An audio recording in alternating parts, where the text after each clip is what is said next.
Ma'am Google reviews వచ్చేయండి. ఈ feeling ఏంట్రా?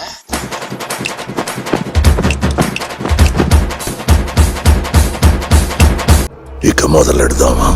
మ్యామ్ ఈ పేషెంట్ చూడండి, నిన్న మీతో 15 minutes మాట్లాడి మీ టైం అంతా వేస్ట్ చేసింది, కానీ ఏం మాట్లాడట్లేదు, ఇక్కడ చూడట్లేదు అని చెప్పేసి సింగిల్ స్టార్ ఇచ్చాను.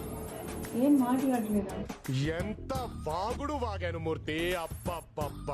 15 నిమిషాలు నా బుర్ర కింది కదా సుజాత. కాళ్ళనొప్పంది, తలనొప్పంది, అదంది ఇదంది, ఇంకేం మాట్లాడాలి నేను వాళ్ళతో? షాల్వా కప్పాల్సింది పోయి, పొగడాల్సింది పోయి, ఇంకా అవార్డు ఏదైనా ఉంటే నాకు ఇవ్వాల్సింది పోయి. ఏంది మాట? మ్యామ్ ప్రైస్ ఎక్కువగా ఉందంటున్నాను మన దగ్గర.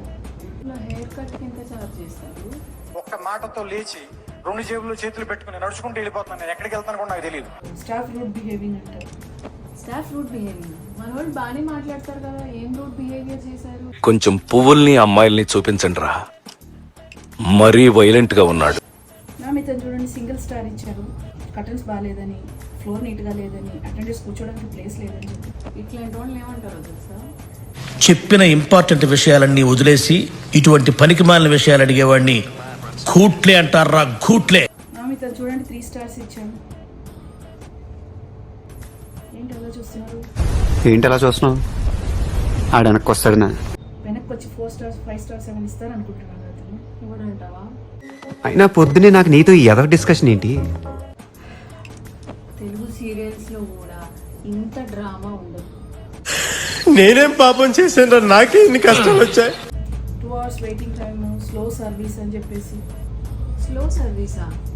సినిమాకి వెళ్తే 3 గంటల సినిమా, అదే షాపింగ్కి వెళ్తే 4 గంటలు 5 గంటలు, ఒక్కొక్కసారి ఒక్కొక్క హోటల్ వేసిపోతుంది.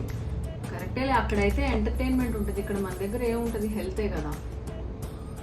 కరెక్టే ఇచ్చండి.